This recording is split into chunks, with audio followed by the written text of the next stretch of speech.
à tous et bienvenue dans cette nouvelle vidéo, mon bilan de lecture du mois de juillet 2024. Alors, on commence comme d'habitude par les achats que j'ai pu faire ce mois-ci. Alors, je me suis procuré Polynésie, Paparazzi et autres soucis au comment j'ai cru que les ennuis resteraient à Paris de Christia Royer en auto-édition. Ensuite, je me suis procuré le dernier tome de la saga des McCoy, La Reine et le Clan d'Alexiane Thiel aux éditions Hugo. Si je le lis pas ce mois-ci, ça sera au mois d'août de sûr. Donc je vous en reparle tout bientôt. Je me suis procuré ensuite Classé sans suite, les femmes victimes de violences face à la justice de Violaine de Philippi Sabaté aux éditions Payot. C'est une avocate féministe que je suis sur les réseaux et que j'aime beaucoup. Et, il fallait absolument que je me procure son livre, donc c'est chose faite. J'espère le sortir de ma pile à lire tout bientôt aussi. Ensuite, je me suis procuré Mathieu Paulin, Nos pères, nos frères, nos amis dans la tête des hommes violents.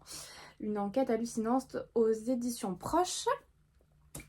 Et ensuite, j'ai gagné à un concours organisé par Du Café et des Livres et associé avec les éditions City. J'ai gagné L'ombre d'un secret de Virginie Saint-Martin, du coup aux éditions City Poche.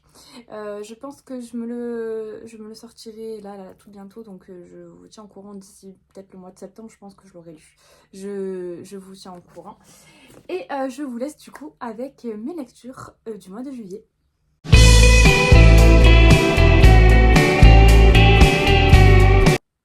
Alors, pour commencer ce mois de juillet, j'ai lu The Perfect Match de Lila Mars aux éditions H. Je vous lis le résumé. 22e siècle, ne cherchez plus l'amour. À votre majorité, la science vous indique qui est votre âme sœur. Respectez la loi ou écoutez son cœur. 98,8%. Elliot peine encore à y croire, mais les résultats de son test de compatibilité sont sans appel. L'État américain vient de décréter scientifiquement qu'Isaac Mika est son âme sœur la plus pure, celle avec laquelle elle devra se marier et emménager dans les prochaines semaines, alors même que son cœur n'a jamais battu que pour Ashton, le petit frère d'Isaac. Elle le savait pourtant très bien. Au XXIe siècle, c'est la science qui détermine les couples autorisés à se former dans la société. N'en déplaise à son futur époux, cet être froid et solitaire, prêt à tout pour défier l'autorité en place, quitte à entraîner Elliot dans sa chute. Alors, cette lecture, je l'ai adorée. J'ai dévoré le roman. J'ai passé un super moment de lecture, vraiment. Alors, j'ai pas atteint le coup de cœur, tout simplement parce que tout au long de ma lecture, il y a quelques petits détails glissés par-ci par-là qui m'ont un peu agacée, mais vraiment rien de grave. Voilà, ça n'a pas entaché ma lecture, loin de là. J'ai vraiment passé un super moment de lecture avec Elliot et Isaac dans ce fuck dating qui est très original et très futuriste, du coup, puisqu'on se situe ici au 22e siècle dans une dystopie. Pour être honnête avec vous, j'en ai plus regardé en film que ce que j'ai pu en lire de dystopie. J'avais un peu peur de pas accrocher et franchement si. J'adhère totalement, j'aime beaucoup cet univers et je pense que ça m'a donné envie en fait de découvrir vachement de dystopie en lecture, donc voilà, je pense que je verrai dans quoi je me lance, mais avant ça je vais me lancer dans le tome 2 du coup de cette duologie, tout simplement parce que je me suis donné pour mission cette année déjà d'avancer au maximum mes sagas et surtout mes duologies.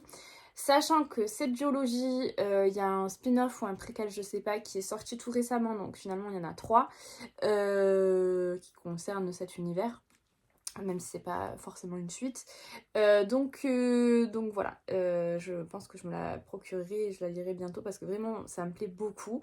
On finit en plus ici d'une certaine façon que ça m'a donné très très envie de lire la suite et elle est déjà dans ma palle.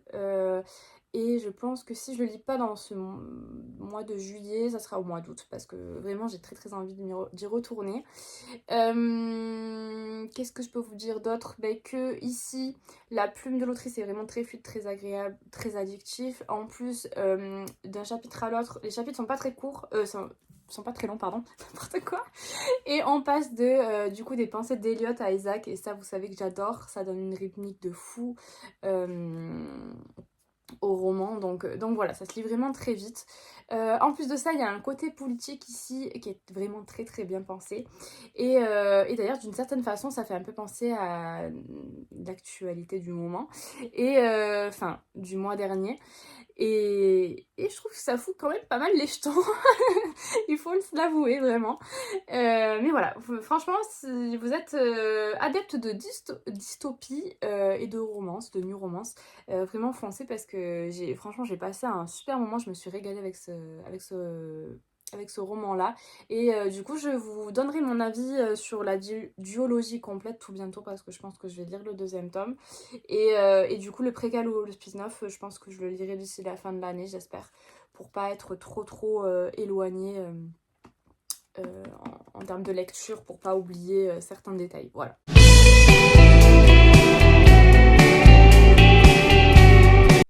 Ensuite, j'ai lu Polynésie, Paparazzi et autres soucis ou comment j'ai cru que les ennuis resteraient à Paris de Christia Royer en auto-édition. Oh purée, j'arrive pas. Adieu Paris et ses soucis, en route pour la Polynésie. Alicia est dans une période noire, son mari l'a quittée pour une autre et elle est désormais maman à mi-temps. Ses finances sont tendues et cerise sur le gâteau, elle a été mise à pied suite à une erreur professionnelle. Lorsqu'elle apprend que son ex emmène leur fille Aria en voyage à Bali, elle décide de puiser dans ses dernières économies pour s'offrir le voyage de ses rêves. Mais à sa montée dans l'avion, le sort s'acharne. Elle tombe sur James Castell, le père d'une camarade de classe d'Aria, et accessoirement l'étoile montante du cinéma français. Elle partait à l'autre bout du monde pour échapper à son quotidien et voilà qu'il la rattrape sur le tarmac. Comble de la malchance, des photos compromettantes pourraient bien rendre les vacances d'Alicia moins reposantes que prévu. Alors, il faut savoir que j'ai acheté ce livre totalement par hasard. J'étais tombée sur une publication d'une nana sur Booksta, je me rappelle plus son nom, je suis vraiment désolée, qui présentait des livres auto-édités et donc c'était classé par genre romance, comédie romantique, thriller, fantasy, etc. Et je suis tombée sur celui-ci. La couverture m'a de suite interpellée. Et en fait, j'étais à la recherche d'un livre pouvant rentrer dans le challenge organisé par Dory du compte Malikia Book 13 et Aurélie du compte Mon Jardin Littéraire qui, du coup, cet été, ont organisé un challenge Destination Romance. Et donc, il en fallait un voyage dans un paysage de rêve et il me le manquait celui-là. J'ai fait 15 fois le tour de ma pile à lire, je trouve pas. Donc, du coup, je me suis dit, tiens, pourquoi pas. En plus, c'est un auto-édité, donc encore mieux. Donc je le tente. Et donc vous comprenez donc que je n'avais aucune attente particulière à la lecture de ce roman puisque j'allais complètement dans l'inconnu avec une autrice que je ne connaissais pas. Et finalement, ben, c'est une super bonne surprise. Encore une petite pépite des livres auto-édités. Je me suis vraiment régalée et beaucoup amusée à la lecture de ce roman. J'ai beaucoup ri. C'est léger, pétillant, drôle, ensoleillé et aussi caliente, sans pour autant, enfin, je dirais sexy du coup, parce que caliente, c'est, enfin, si c'est caliente parce qu'il fait chaud, parce qu'on a les pieds dans l'eau, etc. Mais aussi sexy, mais pas au point d'avoir des scènes explicites dans ce roman. C'est toujours très suggéré. Donc si vous n'êtes pas friand de retrouver des scènes explicites spicy dans les romans, vous pouvez y aller les yeux fermés parce que là il n'y en a pas, c'est simplement suggéré à un moment, mais voilà, c'est tout. On va pas dans les détails, donc vous pouvez y aller les yeux fermés. Et on a tout ça dans un paysage paradisiaque parce que c'est tellement bien décrit, transcrit qu'on s'y croirait vraiment. Les pieds dans l'eau, ça nous fait voyager depuis notre lit, notre transat ou notre banquette, ou d'où vous voulez, sans pour autant avoir besoin de prendre l'avion. Et ça, je valide à 100%. Vraiment, j'ai passé un super moment. J'ai adoré aussi les personnages qui sont tous plus attachants que les uns que les autres. Alors évidemment, c'est une comédie romantique. Qui dit comédie romantique, on retrouve quelques clichés, forcément. Mais au final, et on se doute évidemment de la fin, mais voilà, au final, je pense que quand on ouvre un livre comédie romantique, c'est ce qu'on attend au final de ce genre de lecture. Il faut que ça soit bien dosé, évidemment, mais voilà, je pense que c'est ce qu'on recherche malgré tout. Donc du coup, voilà, ça l'a super bien fait pour moi. C'est un dépaysement vraiment garanti pour des vacances réussies. Si vous cherchez un livre cet été à mettre dans votre valise, ou même si vous ne partez pas, le lire chez vous, dans votre transat, dans votre canapé, dans votre lit, pour vous évader. Vraiment celui-là il est de saison et je le conseille vivement.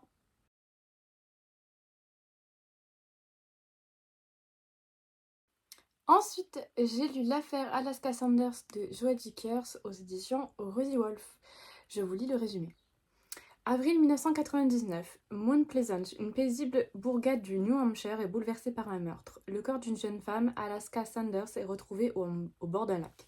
L'enquête est rapidement bouclée, la police obtenant les aveux du coupable et de son complice. 11 ans plus tard, l'affaire rebondit. Le sergent Perry Gallowwood de la police d'État du New Hampshire, persuadé d'avoir élucidé le crime à l'époque, reçoit une troublante lettre anonyme. Et s'il avait suivi une fausse piste? L'aide de son ami l'écrivain Marcus Goldman, qui vient de remporter un immense succès avec La vérité sur l'affaire Harry Kéber, inspiré de leur expérience commune, ne sera pas de trop pour découvrir la vérité. Alors, pour ceux qui me connaissent un peu, vous savez que Joël Dicker est un de mes auteurs chouchous. Ça fait un moment que je n'avais pas lu de livre de lui et je suis très très contente de retrouver sa plume. Je crois que j'ai quasiment tout lu de cet auteur, hormis le tout dernier qui est sorti en début d'année, Un animal sauvage. Mais voilà, je suis très très contente de retomber dans cet univers et de retrouver du coup les enquêteurs Perry et Marcus qu'on retrouve dans du coup La vérité sur l'affaire Harry Kéber, pour lequel j'avais eu un énorme coup de cœur. Celui-là, ce n'a pas été le cas. J'ai pas eu de coup de cœur, mais j'ai passé un très très bon moment de lecture, je me suis régalée. Je me suis clairement laissée mener en bateau du début à la fin avec un grand plaisir par l'auteur. C'était vraiment chouette, il y a des choses que j'ai vraiment pas vu venir. Alors au début j'ai mis un peu de temps à me mettre dans l'histoire, tout simplement parce que je pense que les deux premiers opus, si je peux dire ça comme ça, c'est-à-dire La vérité sur l'affaire Harry Kéber et Le livre des Baltimore, parce qu'il y a énormément de références à ces deux livres-là, donc je vous conseille vraiment même si je pense qu'il peut se lire indépendamment, je vous conseille vraiment de lire en premier lieu La vérité sur l'affaire Harry Kéber, ensuite Le livre des Baltimore et ensuite l'affaire Alaska Sanders. Il y a énormément de références et vous pourriez passer à côté, même si ça n'enlève rien à l'enquête en elle-même, ça enlève quand même quelques petites choses, je trouve, de vraiment sympathiques, notamment la relation entre les deux enquêteurs, l'écrivain et le flic, enfin plein de choses comme ça, sur la vie de Marcus, etc. Donc voilà. Et je pense que du fait que ça fait un moment que j'avais lu du coup les deux autres, j'ai mis un peu de temps à re-rentrer dedans, à me remettre en place. Ah oui, ce personnage c'était ci, ce personnage c'était là, nanani nanana. Et je pense que ça a joué en ce sens, c'est ce qui a joué en ce sens-là. Une fois que je suis complètement rentrée dedans, alors c'est un beau bébé, hein, il fait un peu plus de 750 pages. Une fois que j'ai lu on va dire, il y a les 150-200 premières pages, je suis rentrée dedans de fou et j'ai eu du mal à m'arrêter. J'avais envie de savoir. Ça se lit vraiment très vite et très bien au final, même au vu du fait qu'il fait de 750 pages. La plume de l'auteur est vraiment fluide, addictive et agréable comme d'habitude. Donc je suis vraiment très très contente de clôturer cette série et de l'avoir enfin lue. Voilà, c'est une très très bonne lecture. Si vous ne connaissez pas encore la plume de l'auteur, je vous conseille vraiment La vérité sur l'affaire Harry Kéber, que j'avais vraiment adoré à l'époque. Vraiment, lisez-le, c'est vraiment chouette. Voilà.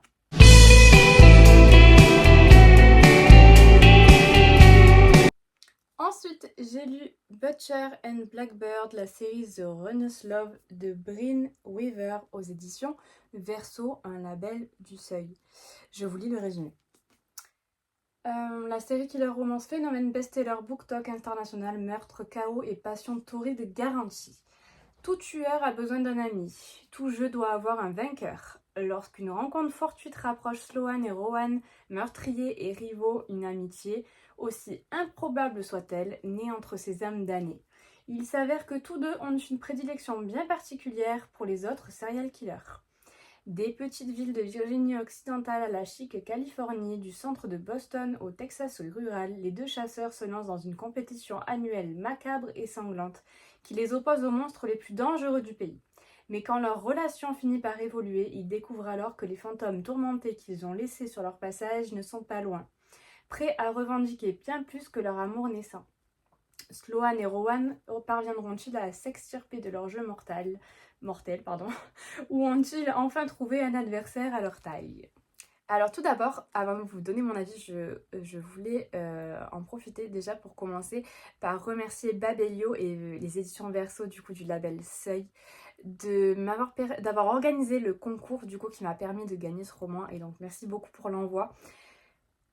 Parce que... Ben non, il n'y a pas de parce que en fait, curieuse comme je suis, je sais que même si je l'avais pas gagné, clairement je pense que je l'aurais acheté à un moment donné parce que il me faisait très très envie et je trouvais le concept de killer romance un peu bizarre, et du coup c'est ça qui m'interpellait, j'avais envie de découvrir ça. Et sans mauvais jeu de mots, c'est une véritable tuerie ce roman, je me suis régalée. Clairement je pense que j'aurais pu le lire d'une seule traite, tellement j'étais bien, enfin bien. Oui, vous pouvez vous inquiéter pour ma santé mentale comme dirait Dory. Mais voilà, moi j'ai adoré, j'avais envie de faire durer le plaisir parce qu'en soi, j'avais pas forcément envie de sortir de cette lecture-là, j'avais pas envie d'aller dans une autre lecture, j'étais vraiment bien dans c'était un vrai défouloir en fait, je me suis régalée, qu'est-ce que j'ai ri en plus. Oui, parce qu'en fait, il y a une espèce de style d'humour noir là-dedans, un peu... alors, c'est pas du tout la même chose, mais moi, ça m'a vaguement fait penser de loin à un peu l'humour noir à la Mercredi Adams, et ça, j'adore ça. Et vraiment, je me suis régalée. Il faut savoir que du coup, ce livre-là, il est très sombre, très glauque, très gore, mais par contre, à contrario, il est hyper sexy, hyper drôle et hyper romantique. Alors ça paraît un peu déroutant comme ça, mais oui, je vous assure, c'est le cas. Ça fait vraiment un mélange explosif. C'était une lecture absolument déroutante et j'ai trouvé ça génial. Je me suis vraiment régalée. J'ai très très hâte de la sortie du tome 2 du coup le 11 octobre parce que je pense que je les aurai enchaînés. Ouais, je pense que clairement je les aurais enchaînés. Du coup, retenez bien, sorti le 11 octobre. Ça concerne du coup Lézard et Lark, ces deux personnages qu'on rencontre très brièvement, enfin plus brièvement dans ce tome-là. Et vraiment, il me tarde d'en savoir un peu plus. Qu'est-ce que je peux vous dire de plus? Alors, par contre, voilà, là où je voulais en venir, c'est que il y a des scènes vraiment très très gore, très... Voilà, il s'agit de meurtre, il s'agit de... Voilà, plein de choses dans ça. Et donc, du coup, ce livre-là m'a été livré avec les trainer warnings que je ne vous lirai pas parce que je trouve que ça spoil quand même pas mal.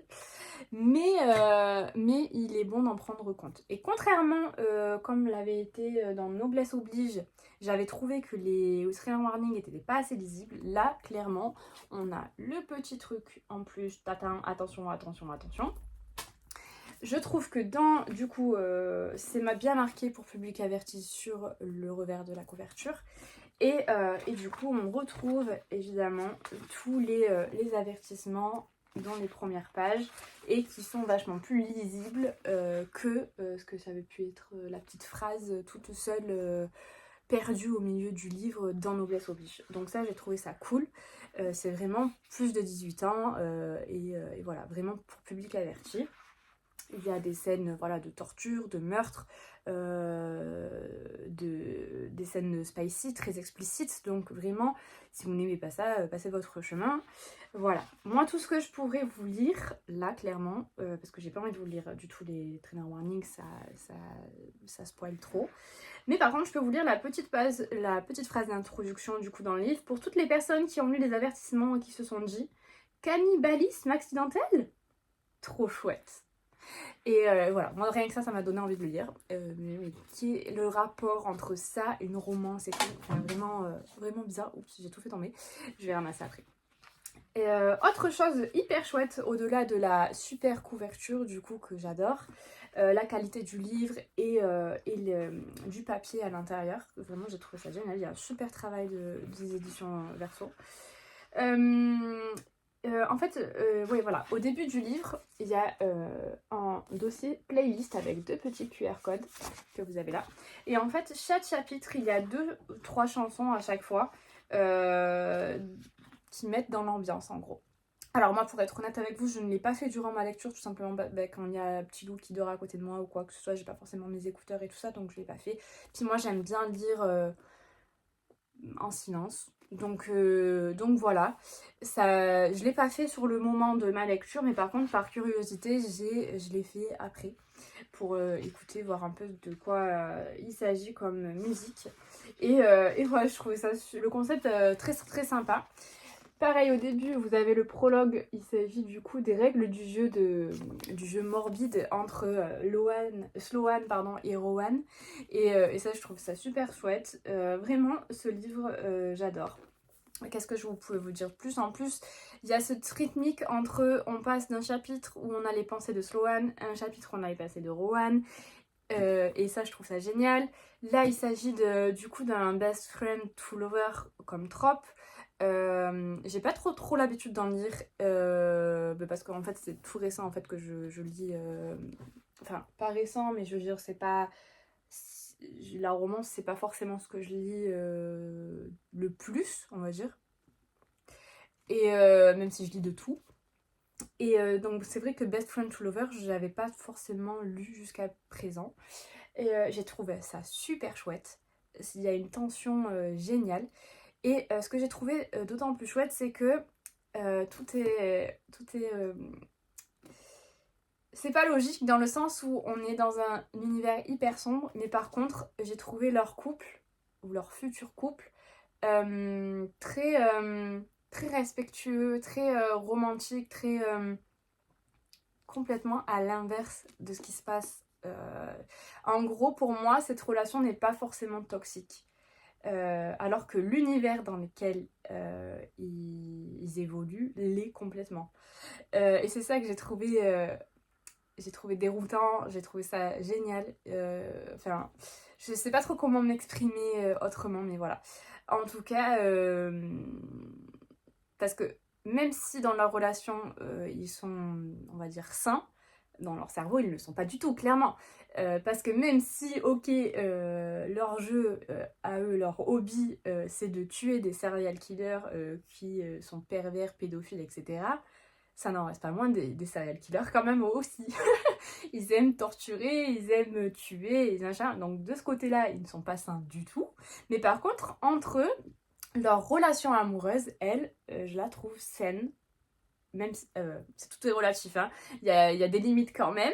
Mais en règle générale, je les trouve dans une relation, dans une rythmique romantique assez saine. En tout cas, voilà, ça a été un véritable défouloir ce roman et je me suis régalée, donc foncez.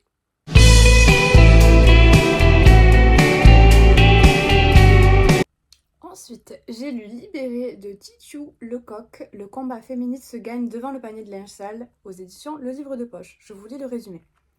Un jour, je me suis demandé pourquoi est-ce moi qui ramasse les affaires qui traînent. Je n'ai trouvé qu'une seule réponse, parce que je suis une femme qui vit avec un homme et deux enfants, et que conséquemment, les corvées, c'est pour ma gueule. Être une femme, ce n'est pas seulement l'idéal de minceur et de cheveux qui brillent, c'est le souci permanent des autres et du foyer. C'est être sans cesse ramené à la saleté, aux tâches, à la morve. L'égalité serait déjà là, mais les femmes conservent la conviction intérieure qu'elles doivent s'occuper de tout et de tout le monde, et d'elles en dernier, s'il reste 5 minutes à la fin de leur triple journée.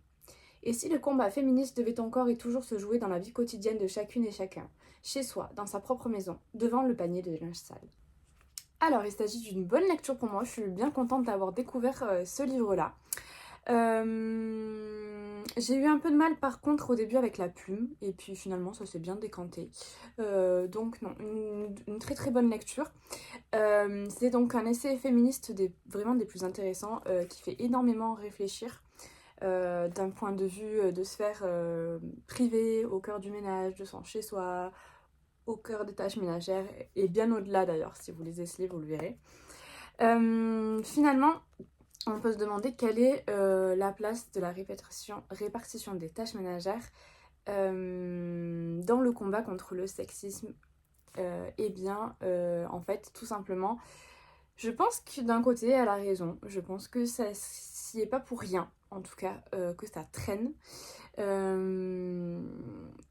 je pense que le sexisme, qu'il soit conscient ou inconscient, il faut effectivement le combattre déjà dans sa sphère privée, dans son chez-soi, pour ensuite vaincre le sexisme d'une manière plus générale dans la sphère publique. Je pense qu'effectivement, ça serait un bon début de solution pour continuer dans notre combat contre l'égalité homme-femme. En tout cas, je pense que c'est un bon début et que ça serait une des solutions, en tout cas l'une d'entre elles. Donc vraiment, ce livre est hyper intéressant, il fait énormément réfléchir comme je vous le disais tout à l'heure, et je pense qu'il est à lire pour tout simplement pour faire évoluer les mentalités de tous, que hommes ou femmes. Donc voilà, lisez-le!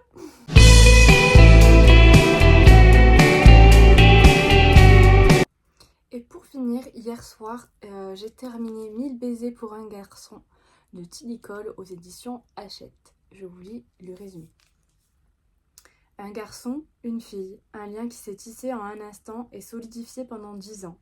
Un lien que ni le temps ni la distance ne peuvent casser. Un lien qui durera toujours, du moins, c'est ce qu'il croyait. Alors comme je vous disais, je l'ai terminé hier soir, c'est encore tout chaud dans ma tête. Et vraiment, je pense que j'ai pas les mots en fait pour vous dire ce que j'ai pu ressentir au moment de ma lecture.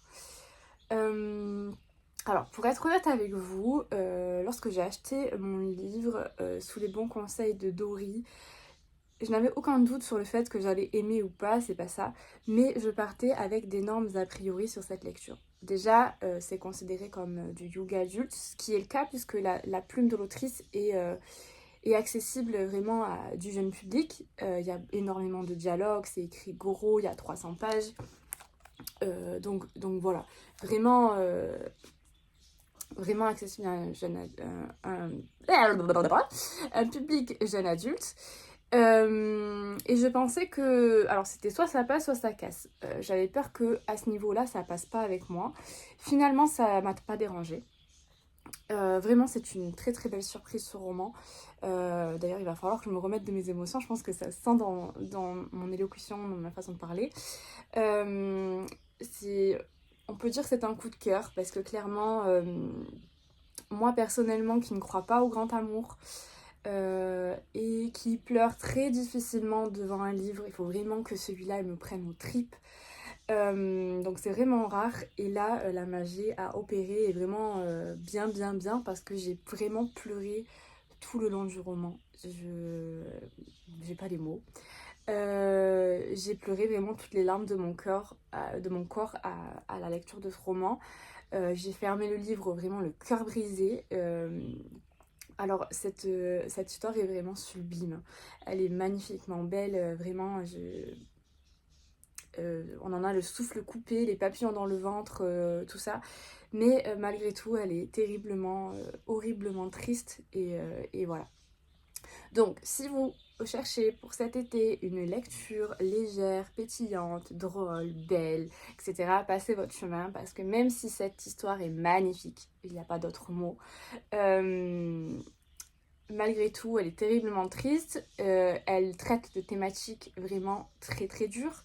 Donc vraiment, je vous dis, si vous cherchez un truc drôle, léger et pétillant, passez votre chemin, allez sur autre chose. Parce que là, le jour où vous souhaitez lire et de sortir votre pile à lire, il faut vraiment avoir le cœur bien accroché et être dans un bon mood. Parce que je pense que vous finissez dévasté comme je l'ai été. Vraiment. Je peux pas vous dévoiler les thématiques dont traite ce roman-là, parce que sinon je risquerais de vous spoiler. Personnellement, je sais pas comment j'ai fait d'ailleurs jusqu'à aujourd'hui pour ne pas l'être, parce que je l'ai vu énormément circuler sur les réseaux. Et je sais que si je l'avais été, j'aurais moins apprécié ma lecture et ça serait vraiment dommage. Donc moi, je veux pas vous spoiler parce que je veux que vous appréciez votre lecture vraiment à sa juste valeur. Ce livre le mérite clairement. Donc voilà, donc je peux pas vous dévoiler les thématiques dont traite ce livre, mais vraiment, à part lisez-le.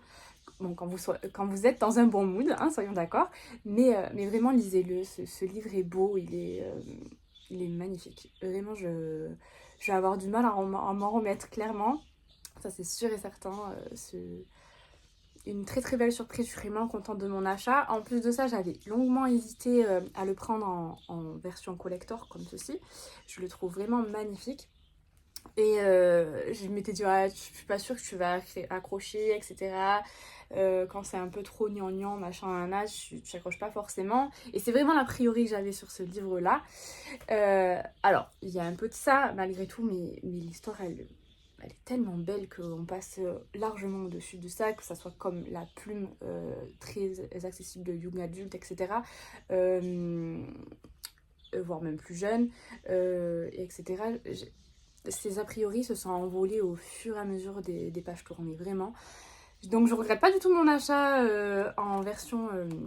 D'ailleurs, je vais vous montrer en version collector parce que l'objet livre est vraiment magnifique. Et en plus de ça, j'ai adoré ma lecture. Donc il n'y a pas photo. Je regrette aucunement. Voilà.